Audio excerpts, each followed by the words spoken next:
Imagine a world where you never have to pay income tax again. Sounds like a dream, right?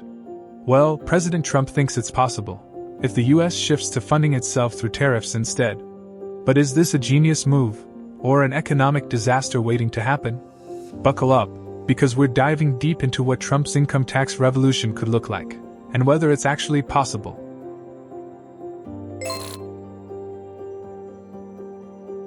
So here's the deal. Trump has floated the idea of scrapping the federal income tax and replacing it with tariffs, essentially making foreign businesses pay America's bills. Sounds simple, right? Instead of you losing a chunk of your paycheck every year, the government would get its money by taxing imported goods. But let's break this down. Would this actually work?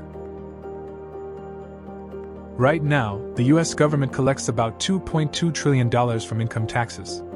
Meanwhile, tariffs? They bring in around $80 billion. That's a massive gap.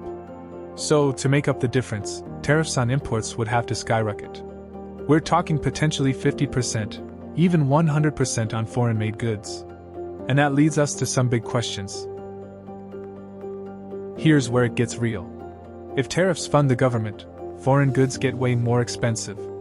That means higher prices on cars, electronics, clothing, basically, anything made overseas. American manufacturers? They'd love it, less competition. But consumers? Your wallet might take a serious hit. And there's more.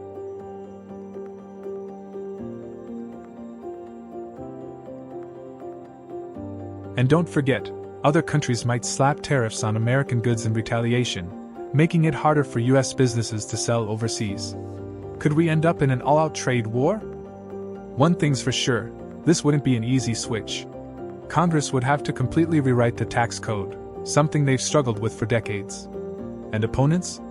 They'll argue this is a regressive tax, hurting lower-income Americans the most while giving the wealthy a massive break. But Trump's supporters? They see this as a way to make foreign companies pay their fair share and boost American jobs. So, could it actually happen? The truth? It's complicated. Some economists argue tariffs alone could never replace income taxes. Others say it's possible, but only with huge trade-offs. One thing's certain, if Trump pushes this plan, it would be the most radical tax change in American history. So, what do you think? Would you rather pay no income tax but deal with higher prices? Or is this a bad idea that would wreck the economy? Let me know in the comments. And don't forget to hit that like button and subscribe for more deep dives into the biggest ideas shaking up America. Until next time, stay informed, stay curious, and keep questioning everything.